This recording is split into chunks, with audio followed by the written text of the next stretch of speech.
welcome back to another video. Hi, Foodie. This feels weird because it's like a sit down and talk video, and I haven't made one of these in a little while, but I like doing them once in a while to talk about certain subjects. So today's subject is... Hey guys, welcome back to another video. Hi, Foodie. This feels weird because it's like a sit down and talk video. OMG.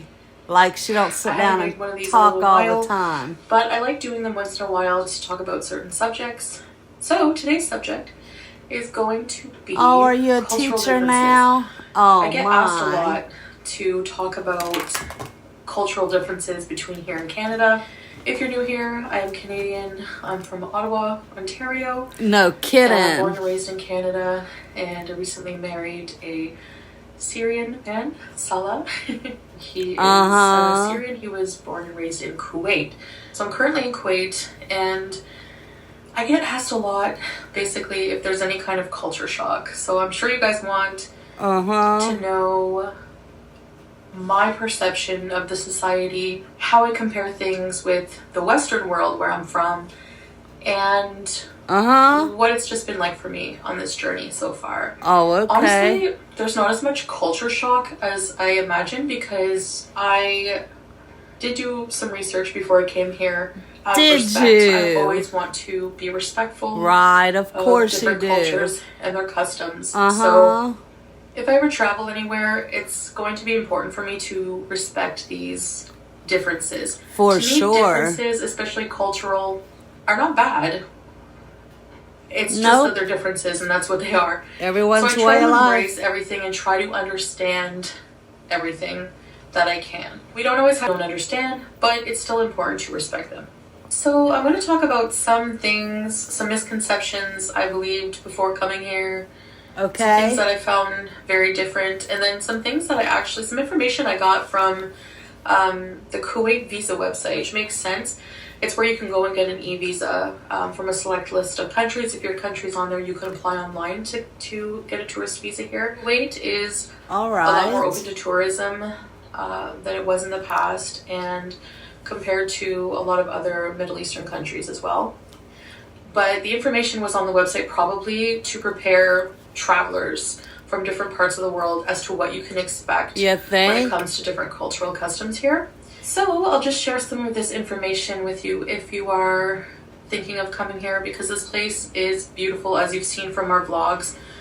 The beaches, everything, just the food, the people are so friendly. It's amazing here. So yes, let's get into it. That's kind of going to be all over the place in my style of doing a video, but anyway, one of the biggest things I was surprised about, I thought for some reason, probably like a lot of people, I was ignorant a lot when it came to thinking of the Middle East.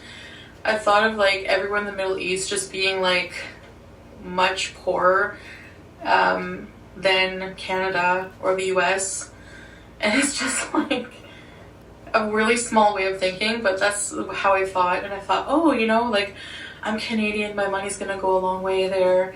And it's actually like Kuwait is like the fifth richest country in the world, from what I read. Okay. But their currency is worth a lot more than Canadian money. So like, for example, one KD equals like 4.4 Canadian dollars. So if you do the math. So yeah, when it comes to money, I just try not to really deal with it as much as I can because it really confuses me, and my money's not worth much here, so it's better to like save as much as I can just for when I'm in Canada because it's just worth more there. Another thing I won't do here is drive. I've already talked about that in my She don't like it ad nauseum, so I'm not going to talk about that.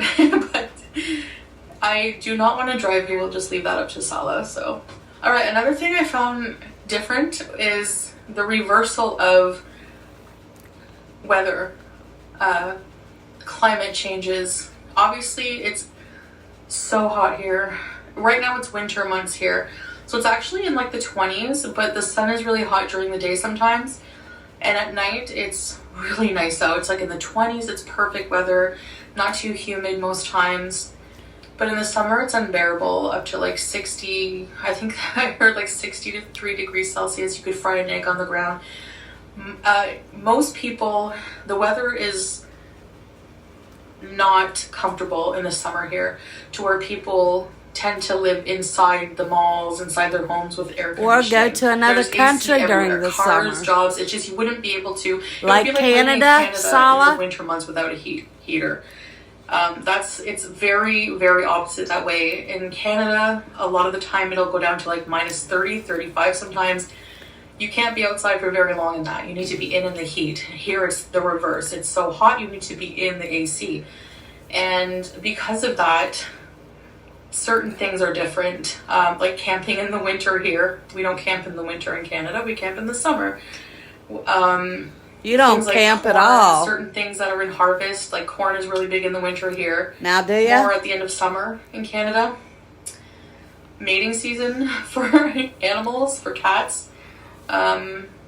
Winter, and in Canada it's in the spring, beginning of summer.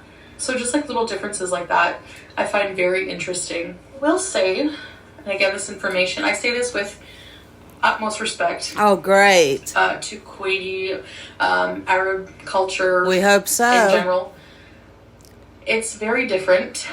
It's very different with values. It's at least Kuwait, very conservative values. Very conservative country. It's an Islamic country. 75% of people are Muslim. However, there are different religions